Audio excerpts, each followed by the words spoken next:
financial gain, undertook sensitive assignments from U.S. intelligence.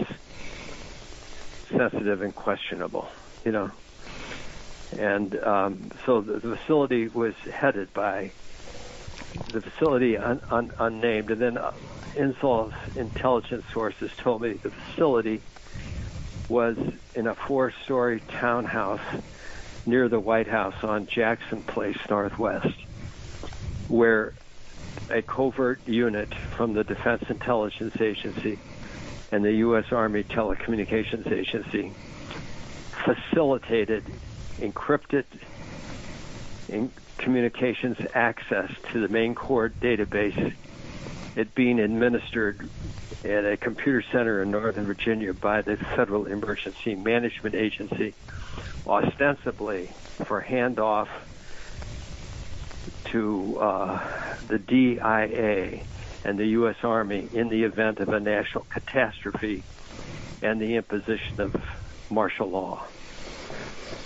But in the meantime, being accessed by select members of the White House National Security Council through help from DIA's covert unit at that townhouse, DIA and the Army Telecommunications, who were providing encrypted communications so that select members of the National Security Council staff could interrogate the main core database system to get dirt on people they wanted to get for political blackmail.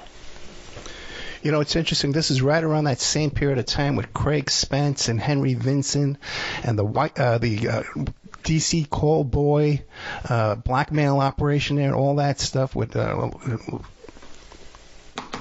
Lawrence King, that whole bunch, you know.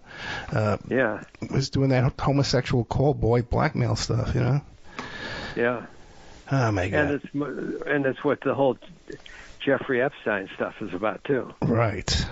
And my view is, and I don't have any firsthand knowledge of what I'm about to tell you, but I do understand a lot about U.S. intelligence, and I would regard it as a given that almost every government does this shit. Yeah. You know, and so it would be remarkably naive to assume it's not happening. You know? Yeah, I hear you. Well, especially when, you know, I had Henry Vinson on the show. He was the guy who ran the funeral parlor credit card machine that this call boy operation was running through. And he tells me he went to this apartment with Lawrence King and Craig Spence. Craig Spence comes in with Secret Service bodyguards, and they open up this closet door, and there's all this recording equipment all over the blackmail, all over the place, man. You know? So there's a little high level stuff, man. Yeah.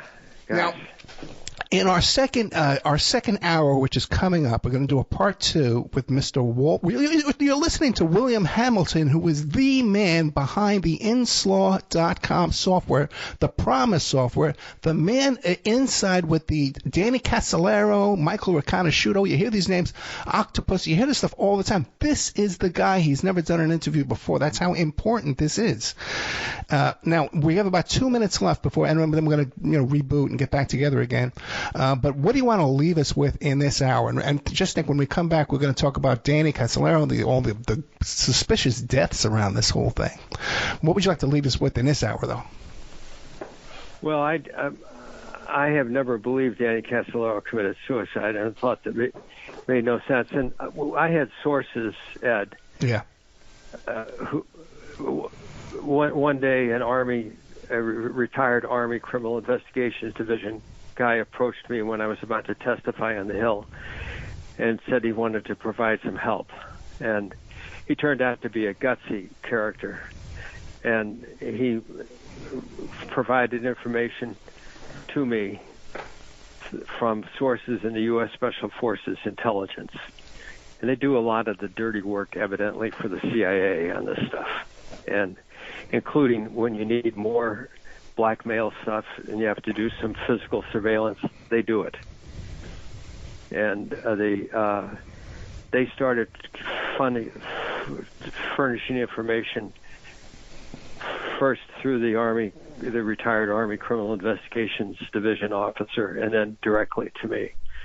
And at one point, the source had to break it off, said he had been warned. Mm-hmm. It would not be good for my health to continue to hear this stuff, you know? I know.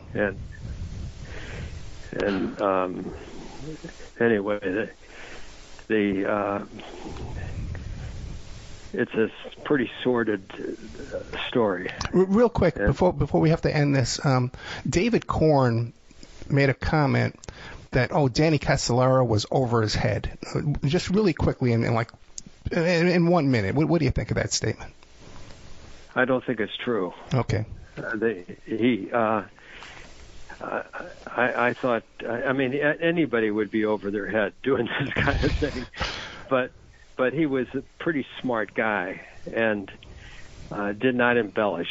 Gotcha. I never saw anything like that, and he had more courage than he should have had, probably. I can relate to that too. And David Korn also too made a comment about one of my cases where he was just way off base. We're speaking to William Hamilton. We're going to come back with a part 2, maybe a part 3. He can come back anytime he wants. This is golden information that we have to get down on record here in audio for history. William Hamilton, thank you so much. We're talking about the Inslaw.com software, the Promis software, the Octopus, Danny Castellaro, and all of these backdoors.